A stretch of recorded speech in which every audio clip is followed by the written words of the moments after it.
speak like a human and not like an accountant. Yeah. And that's kind of to wrap it all up. You've done the preparation. So you know your audience, you're very clear on your message, you're being careful, you're not assuming knowledge. So beware the curse of knowledge. You simplify the numbers or tailor the numbers to your audience. Look at your visuals, paint a picture, tell a story, speak like a human. Be real. I set the scene with introducing the budget to say it's a bit like driving along an unknown country road at night and you can only see as far as your headlights. Yeah. And you never know when a kangaroo is going to jump out. So all of a sudden, I had everybody around the boardroom table kind of wide-eyed, focused, ready for anything. But that's the feeling that I needed them to have when I was going into that budget presentation. Welcome everyone. You're listening to the L.O.F.T Podcast, where leadership meets operations, finance and transformation. I'm your host, Ranil De Silva. Lead with clarity, operate with purpose, transform with insight. Let's jump into the episode. What if the most powerful leadership skill isn't strategy, but how you tell the story behind the numbers? Welcome to the second season of the L.O.F.T, where leadership meets operations, finance and transformation. Today's conversation is about leadership through financial storytelling, where finance becomes a tool for influence, clarity, and alignment.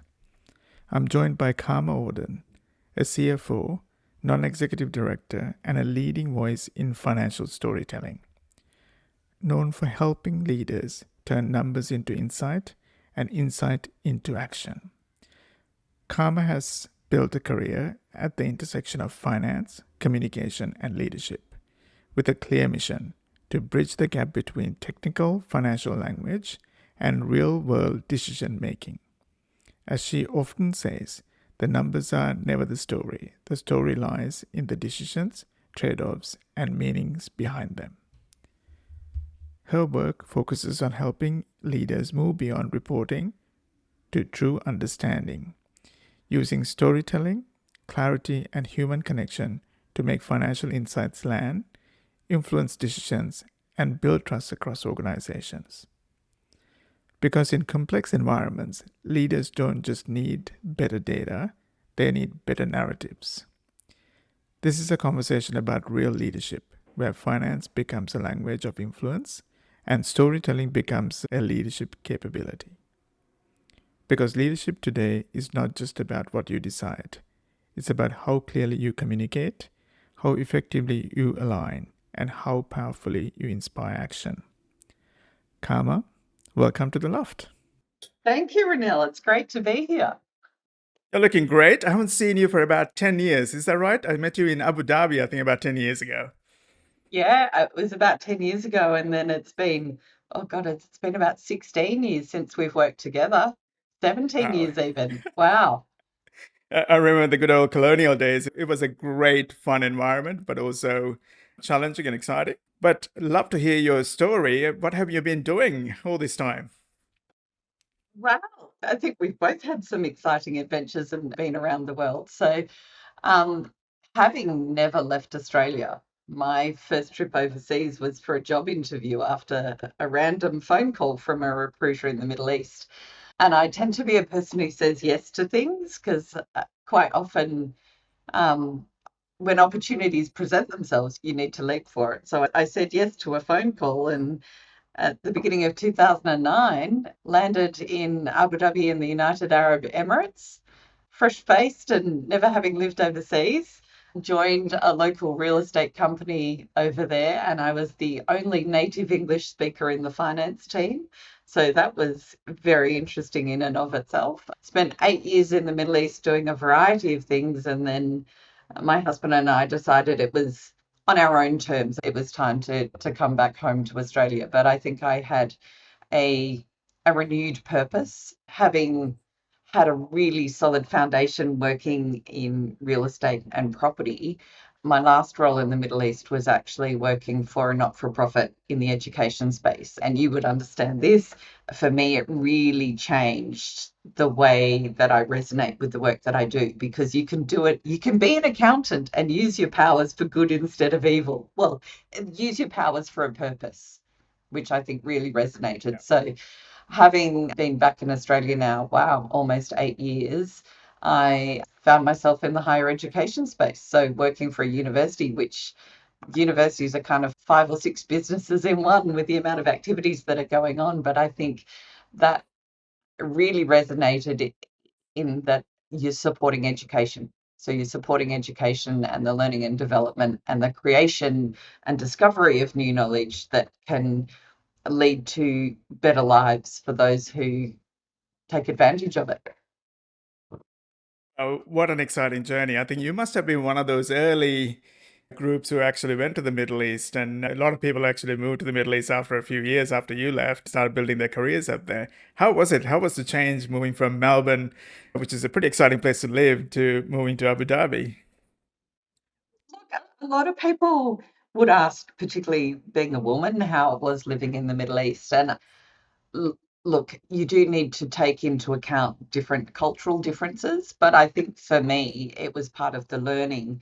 So I really valued getting to know people from different cultures. So in joining that finance team, and as I said, I was the only native English speaker, one of the first conversations that we're all having was we were explaining the different weddings that we had in our family. And so I think my wedding, where we had 55 people there, was one of the smallest. I was talking with a colleague over there who had 5,000 people at his wedding, because it was his That's a entire city. village from India. It's a city, it's a village. Yeah. And so for me, one of the great learnings of my time over there was just understanding that people come from very different places. People come from very different backgrounds and they think about things very differently. And I think that's a critical skill for accountants to learn, because we're sharing information with a wide variety of stakeholders. So you need to be able to understand where they're coming from so that you can best tailor your message. So that was one of the key learnings that I had over there. And I didn't make enough money to pay off the mortgage, but my claim to fame is that I filled a passport before the expiry date, because we took the opportunity to travel and to see places that we had never seen and meet people that we would never have met living back in Melbourne. Yeah. It's an awesome hub to be in, right? Because you got the biggest airlines flying through as a main hub, and you can go anywhere you want in a couple of hours, which is exciting. Absolutely. It would be unheard of to go to Kathmandu for a long weekend from Australia. It just wouldn't happen. Whereas Yeah. when you're living in Abu Dhabi, you have that ability to. The last year that I was there, I was also doing a lot of work, and I know you spent some time in Kenya. We had an office in Kenya for the last role that I had there, and so I spent 1 week every month in Nairobi, which was great. So again, I got to work with different cultures and different people, and just see a different aspect of the world that I would encourage everybody to get out and really understand different perspectives. And it's interesting. Let's come back to your Kenya story, because I remember we did, exchange messages, but we never got to meet, I think. Yeah. If someone wants to understand your leadership journey, what story would you start with, Karma? Oh, look, that's a strange one. I think maybe I've always been in a role where I've had some kind of leadership responsibility, because my career, I think most accountants start their career in audit. I'm a strange one. I never did that. I've never worked in public practice. I've only ever worked in businesses. And so for me, I think starting off in small business, the leadership for me was all of a sudden I'm managing all aspects of a P&L. It might be a very small P&L, but I'm dealing with the investors who are putting money into a project. I'm dealing with the plumbers who need to get paid. So I think early on, I had a strong grasp of the responsibility of managing all aspects of finances and being able to understand how they all link. It for me, it wasn't just AP is paying an invoice. for me, it's paying an invoice to a plumber who, like, I already knew the stories or the actions of what was happening behind the transactions. And so I think for me early on, that was my first leadership lesson. My second one, which all my leadership lessons are going to come back to storytelling, because that's my quest. And so that's what I focus on. But clarity of message too, I think, is a very strong leadership lesson. And that came through because I recall being in a meeting with the lady that I worked for and our tax accountant. And we were all speaking English, but I was translating between the two of them. Because I think as accountants, we tend to speak finance. We don't always speak in layman's terms. We don't speak English. We don't speak so that people can understand. And so I think for me, it was responsibility, but maybe I'll add those two together. It's our responsibility to lead with clarity. Yeah, that's good. I think some of the biggest challenges I've seen is especially finance, even finance leaders, I think, struggle to tell the story, what the numbers are saying and how it relates to strategy and business operations. So I'm going to spend a fair bit of time on storytelling with you because you're a bit of an expert in finance storytelling. I've seen you present and doing webinars in that space. So it's nice to come back to that. Coming back to your kind of early career, as you said, a lot of people start as auditors and you had to start a different direction. If someone's graduating from a university and wanted to think about, okay, do I go into public practice? Do I go into audit? Or do I go into a commercial environment? How would you advise them? It's going to be hard for me to provide advice given that I've never worked in audit. So I'm not too sure what that's going to look like. But I guess my advice would be know what you want to do and ask questions. So for me, the ability to work in a small business enabled me to enhance my communication skills and to enhance my understanding of what was going on. Too often, and I think we're losing people from the profession. Because the term accountant has a connotation. And it doesn't help that both you and I both wear glasses. I'm trying to wear a hat to make it look cool. I know. And I've got my red hair, so we're each trying to break the mold a little bit. But there's a connotation there. And so that's why people kind of go accountant, auditor, and they don't see us as being people who can necessarily add real value. We tend to be seen as record keepers. So for me, and I'm hoping that the audit sector and industry is changing. I think it is because they're talking about how they can add more value. But I think it's going to a pathway where you can expand and do things where you're not just reconciling to the second decimal point, where you're understanding what's happening behind the numbers, because I think that will lead to more opportunities in the future as more and more things become automated. I think the communication side is critical, but you can't communicate if you don't understand the basics and the numbers. So they go hand in hand, but I would encourage people to look for opportunities where they can really use both. That's interesting. You worked in many different industries and with many leaders. How did you see someone who's actually having strong financial acumen linking up with strong visionary leadership? Have you had any experiences working with in that space?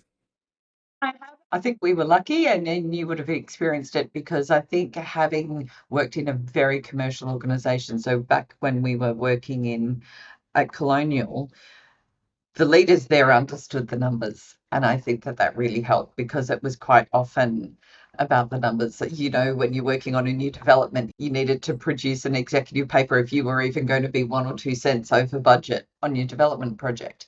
I think the challenging thing moving into a not-for-profit role, or a role that is more mission-driven, you have leaders of the business who tend to be more focused on the quality of the output and perhaps less so on the numbers. And I think it becomes a bit of a tension there, because they don't want to become a commercial organisation.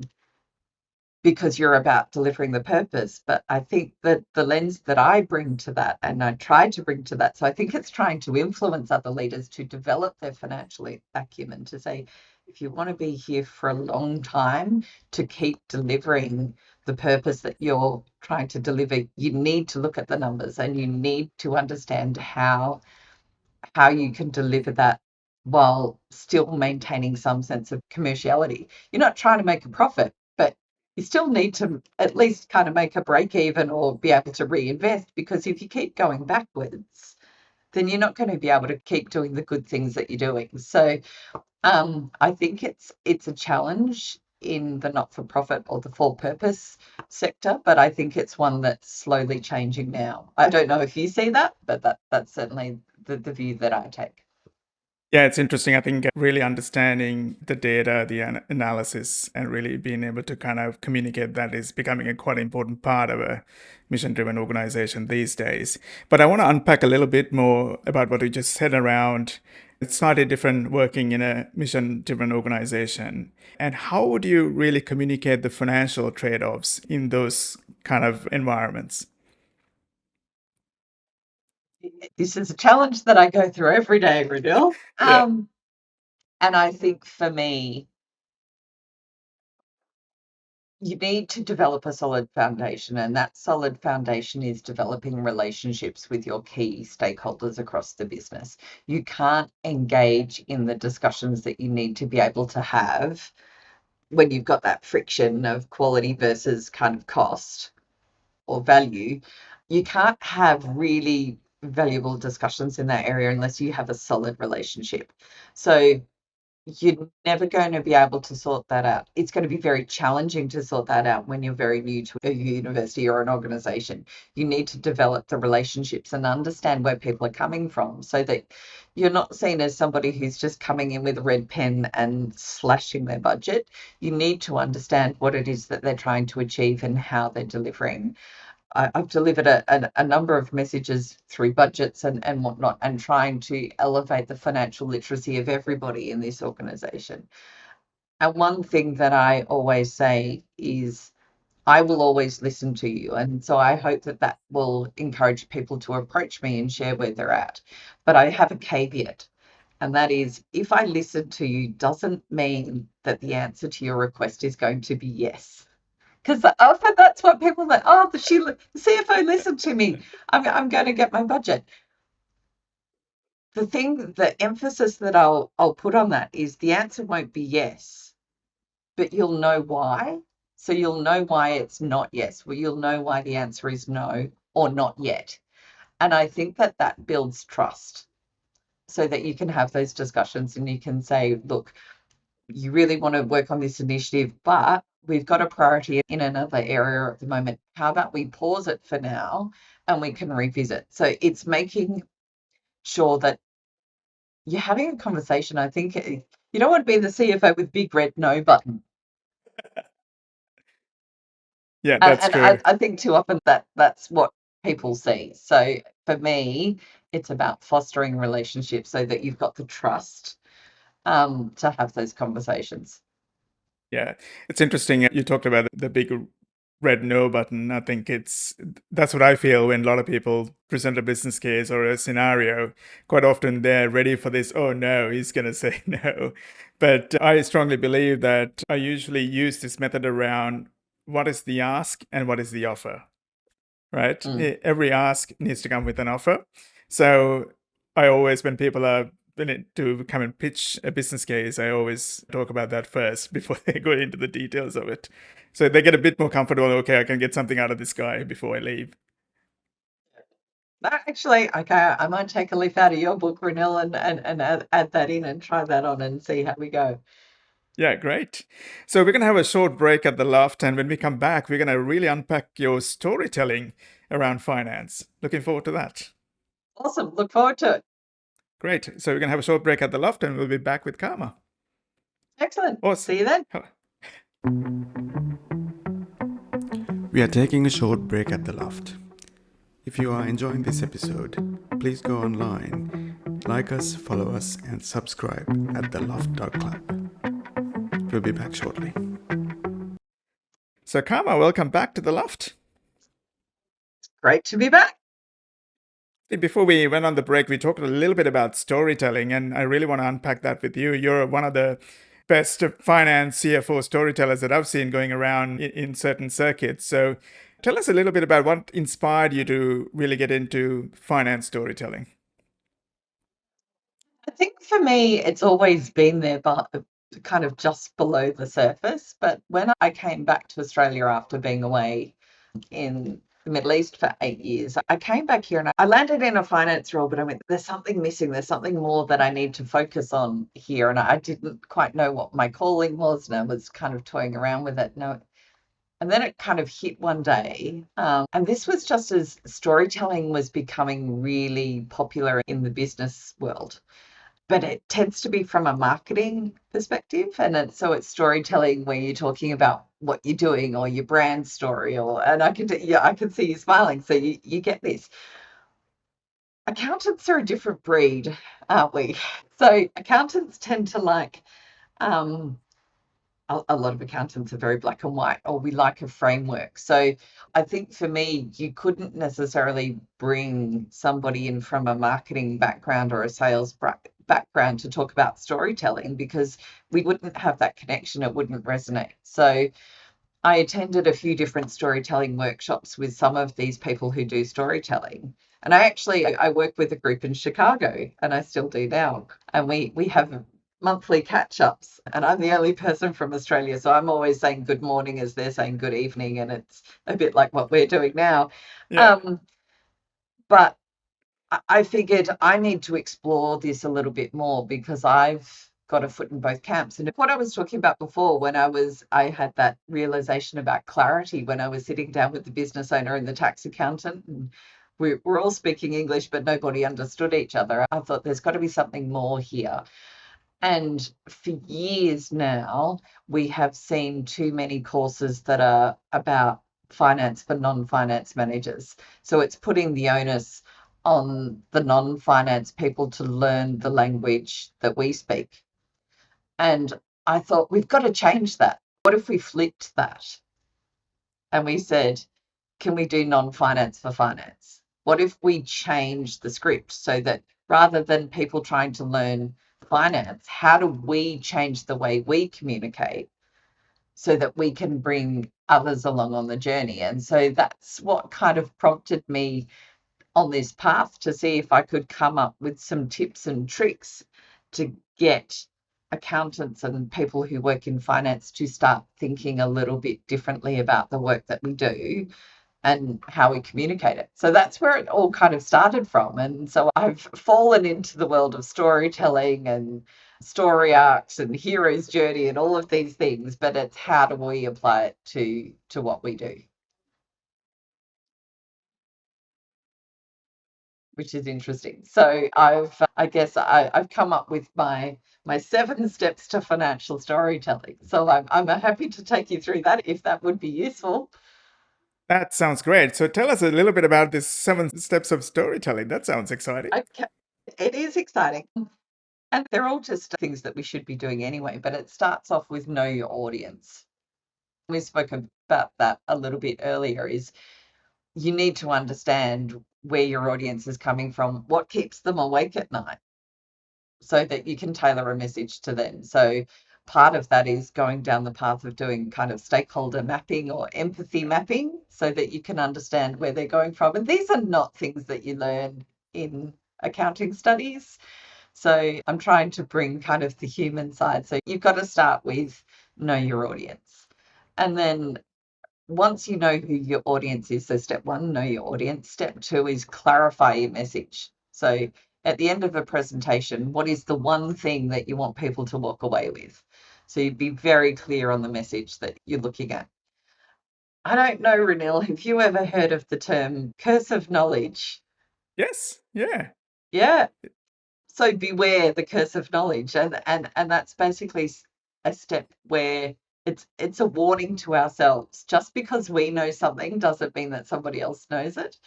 There was a really interesting exercise that I did in a communication session one lunchtime at a leadership thing that I went to, and we were all paired off, into groups. And we had to pretend the other person was an 18th century farmer. So going back a couple of years. Yeah. And then your job was to explain to that other person who is an 18th century farmer what a photocopier is and how it works. Yeah. And it's a really good exercise for getting you out of your own head and starting to create links of, okay, what does the other person know? How can I explain concepts so that they understand? So beware the curse of knowledge is making sure, because we know our accounting standards or terminology, that we don't just assume everybody else does too.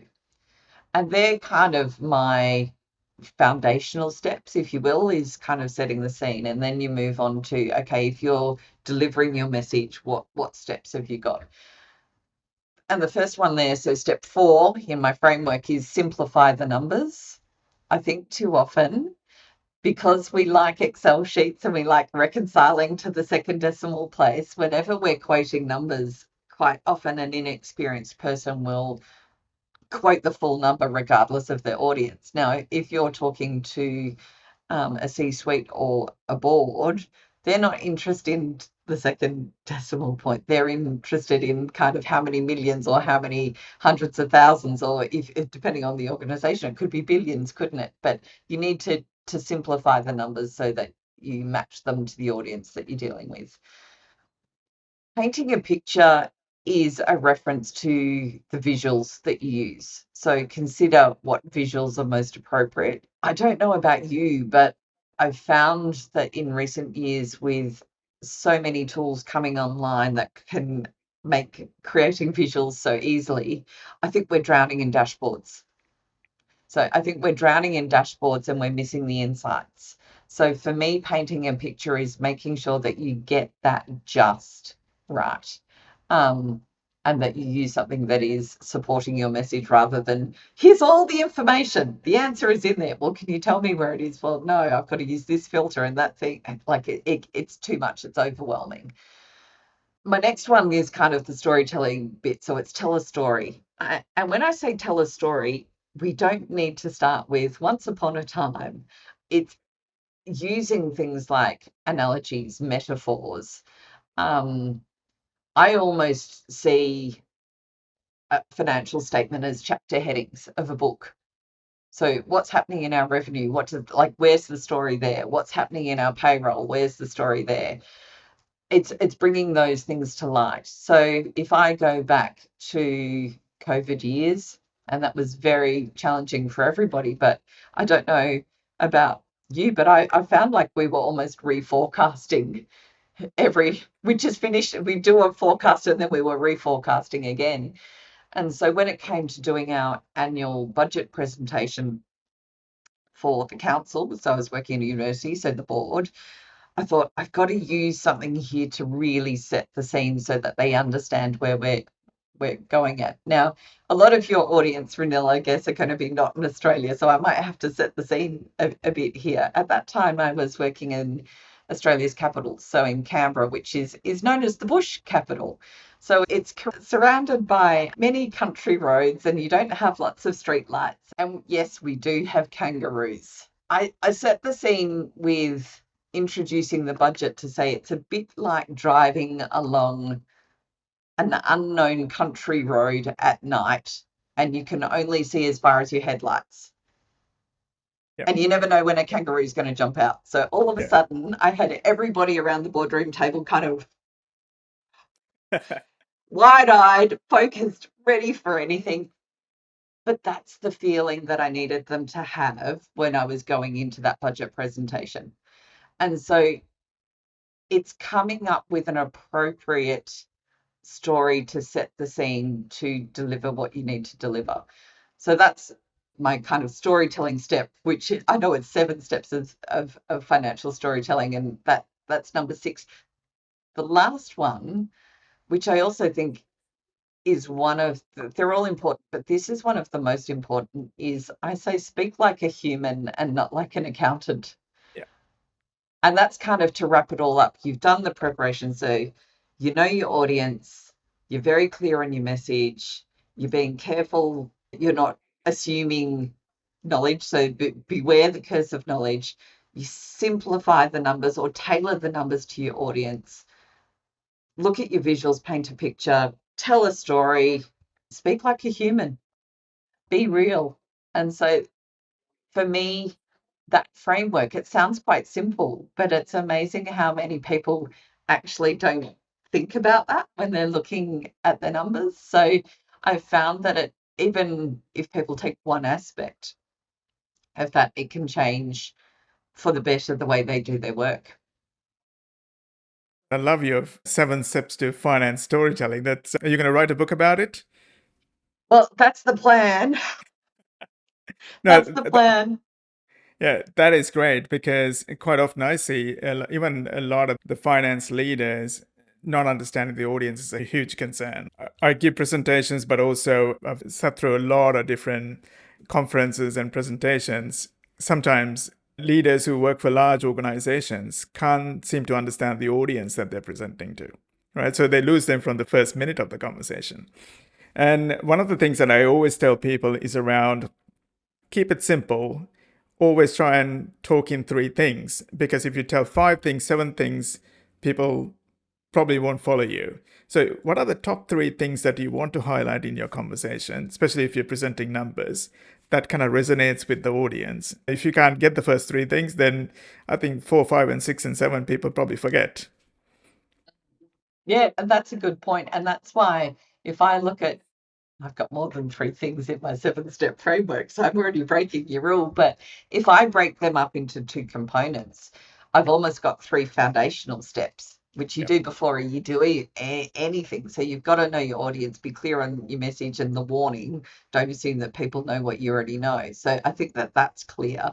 If I'm going to the second part, you're already clear on your message. I've got to say, you've got to speak like a human. Speak like a human first, and then use the storytelling techniques second. I also think too that in clarifying your message or knowing you understand, too often, I'm going to backtrack. Too often when you go and you've become a management accountant, or you're doing something, you go into a finance meeting and you automatically just talk through the financial statements. So you're going through your P&L, you're going through your balance sheet. And at the end, if you've got time, and even if you think about it, you'll start talking about risks and opportunities. Could you not flip that and start talking about risks and opportunities first, and then link it back into the financial numbers that you're presenting? And then I think you'll have a more productive conversation. And so I tend to find that whenever I'm going into a presentation, I know my numbers so well that I'm not just going to go in there and talk to the report. I'm going to say, right, if we're looking at something at the moment, what are the key things that we need to be concerned about? So I work at a university. Student load. How many students do we have, and are they enrolling, and are they completing? So let's have a conversation about that. It's not just is student revenue up or down, what is the activity behind it? So I think for me, it's going in with, right, what are the 2 or 3 points that I want to have a discussion on? And how do I want people to engage in that discussion? And then that will kind of drive how I present. Yeah. For some reason, I find I did a transition from obviously public practice to, commercial to the NGO space. I found the mission-driven organizations, I find it easier to tell the story, because you can start with the mission and they really talk about what we're doing as an impact across the field or in a different country, and then come back to the numbers. I always found it very difficult in the commercial space. Sometimes if you're an organization that's kind of manufacturing tires or widgets, it's hard to come up with a exciting story, but how would you approach that? I think it comes back to know your audience. So if we go back to, we worked for a listed property trust. It had shareholders. So you almost needed to start with the bottom line. You needed to say, right, we're up or down, because what is the key message that they want to understand? Well, in that business, they want to understand, right, are we on budget? Are we ahead of budget? Are we behind budget? So you've got to start with the key point. And if you're ahead of budget, then you would go into, okay, why, what's driving that, and how can we do more of that? Or if we're behind budget, what's driving that, and how do we fix it? So I think it's still the same, but it's just a different order, because you've got to start with what the audience wants to hear. Yeah. So coming back to your first point around get the audience, understand your audience and start from there. Yeah, Yeah. absolutely. Yeah. So you talked about your 7 steps. Is there any other methods or visuals or analogies that you use to enhance the experience of that story? Look, I think for me, it has to be the wraparound, and working in a large organization, it's all about engagement and engaging everybody. So I find myself speaking at a lot of all-star forums. So every time I get up, I feel like I'm saying the same thing again, but what do they say? Keep saying it until people tell you to be quiet, That's right. because then they understand. So I'm not trying to flood people with finances, but I'm trying to make sure that it becomes a regular topic.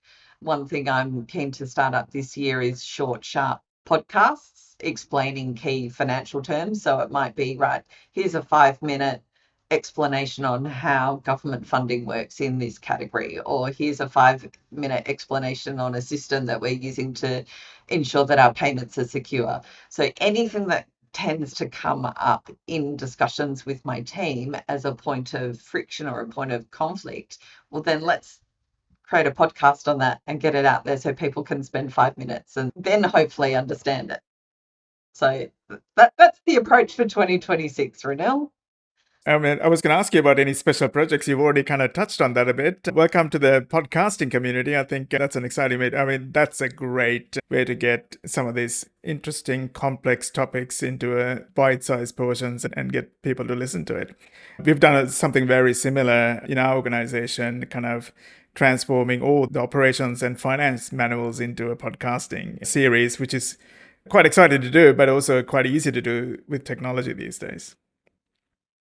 And that's the thing, we've got to not be afraid of technology and to use it to enhance what we do so that we can really continue to add value and insights. And I think for me, it's how do we get accountants?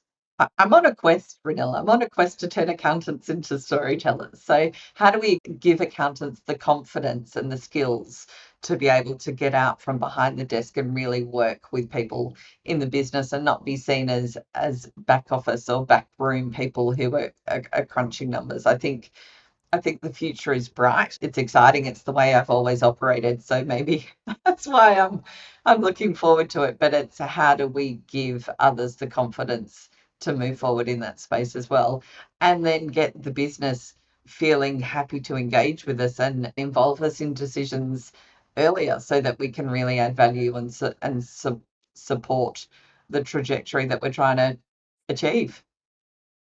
Yeah, the finance leadership roles are significantly changing compared to 10, 15 years ago. Now, CFOs are considered strategic partners to the CEO, not only just in the finance component, but risk management, broad operational implementation. So it's an exciting journey for an accountant to go down that path, and storytelling is a big part of that. A huge part of that. I don't know that we'll ever get to the point of having chief storytelling officers, but I think you've also got to have a little bit of fun with it. So the podcast that I'm looking at doing, I want to call myself a UFO. Now I can do that because I work in a university. So why can't I be a university finance officer? To quote what somebody in my team has said, we don't take ourselves too seriously, but we do take our work very seriously. So we make sure that even within our team, that we've celebrated things like book week and gotten dressed up as characters from some of our favorite stories and shared that with the rest of the university so that they can see that we have a bit of fun and that we're easy to approach. All the fancy dress parties from Colonial First Aid is still carrying on into your new role. It is. It is indeed. Yeah, very good. So I want to really touch on a little bit about balancing long-term financial planning versus short-term pressures. I think we're in an interesting environment, both economically and politically. How does an organization or as a CFO balance between short and long-term?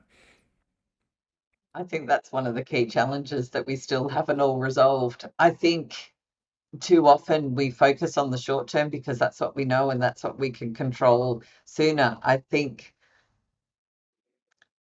I'm setting myself up now so that I've got more focused time to start thinking about longer term. We're also lucky that we've just gone through a renewal of our strategy. So we're actually in an optimum phase to start thinking about what does this mean in 12 months, 2 years, 3 years, out to kind of 10 years. I also think it's important to kind of have times where you can sit down and just kind of imagine what's happening in the future. I've started following a few different futurists and some of their thinking to kind of go, right, imagine it's 10 years from now and this has happened or this is happening. What would you do? And I think that can, if you apply that in retrospect, it can help you see things differently in the current day. So I think where we struggle is in our profession, again, we like a lot of detail. We deal with a lot of detail. And if you're talking about the future, you don't have detail. And so I think we've got to give ourselves permission to be directionally correct or to think about things at a higher level and feel comfortable about looking at different scenarios or possibilities or what ifs. So we try now in our discussions to start thinking about some of those things at a higher level and introducing that into our narrative. I think another part of that is when you've got a new strategy, and I don't know if you recall back to our colonial days, but I often talk about we could link everybody's individual objectives up to the corporate strategy. I think we've got to start doing more of that so that people who are doing detailed work on a day-to-day, whether it's in finance, IT, operations out in the field, if they understand how their work links to the strategy, it's easier to lift people's thinking. Yeah, great. I think it's interesting thoughts. What financial principles or practices would you recommend an emerging leader think about quite early in the process than later?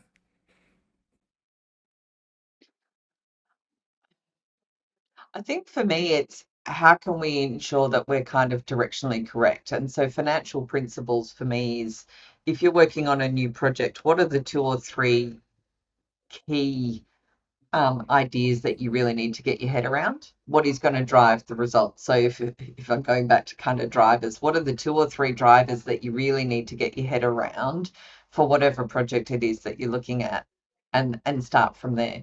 The other thing that we also do is whenever we're looking at a new project, if I'm looking at something, start off with principles. What are our guardrails for how we're going to operate here? Don't go straight to trying to develop a feasibility or to, I think it's breaking it down. So for me, it's start high and then work your way down.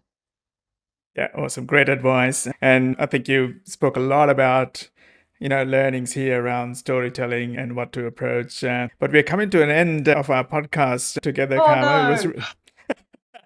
no. We can talk for hours. You got some really exciting things to say, especially in the storytelling part of finance. But great to have you on the podcast. Before we part ways, you talked about your exciting projects about mini podcasts for various different technical areas. So when are we going to see that? Or are you just going to keep it to the university? Look, I think it'll probably be within the university to begin with, because a lot of the things that we'll be talking about will be particular to our sector. But who knows what it's going to venture out into. And I've now got a few people who are hassling me for a book on financial storytelling. So maybe that will be the project that goes to the world. That's right. Yeah, looking forward to the 7 steps of finance storytelling coming out. I think that'd be exciting, read for finance individuals and leaders. But Karma, thank you so much for your time. I know you're dialing in from Australia. You're just starting your day or halfway through the day. I'm wrapping up for the night, but great to see you after many, many years. You're doing some exciting work to build the credibility and the storytelling of finance individuals. So thank you so much. Thank you for having me. And I'm sure we'll connect. Let's not make it another 10 years before we connect again. Yeah. I might be able to come on your podcast in 10 years' time, but who knows? Oh, no, it'll be before then. Great. Excellent. Thank you. Thanks, Ranil. Here are the 3 key takeaways from our episode today. First takeaway: lead with clarity, not jargon. Finance professionals have a responsibility to communicate in ways non-finance people can understand. Instead of expecting others to learn finance speak, flip the script and tailor your message to your audience. Second takeaway: The 7 steps of financial storytelling. Effective finance communication follows a framework. Know your audience, clarify your message. Be aware of the curse of knowledge. Simplify the numbers. Paint a picture with the right visuals. Tell a story using analogies and metaphors, and speak like a human. Even adopting just one of these can transform how financial information lands with your audience. Our third and final takeaway. Build relationships before delivering the hard messages. You can't have productive conversations about trade-offs, budgets, or priorities without trust. Invest in relationships with stakeholders first. Always listen, and when the answer is no, make sure people understand why. Our call to action today is to make sure you're using these 3 key takeaways in your leadership journey. Great to have you on The L.O.F.T today. Thanks for joining us on The L.O.F.T. If you enjoyed this episode of the podcast, please go online, like us, follow us, and subscribe at theloft.club or any channels that you get your podcasts from. Until next time, lead with clarity, operate with purpose, and transform with insight. I'm your host, Ranil De Silva. Until we see you again, bye for now.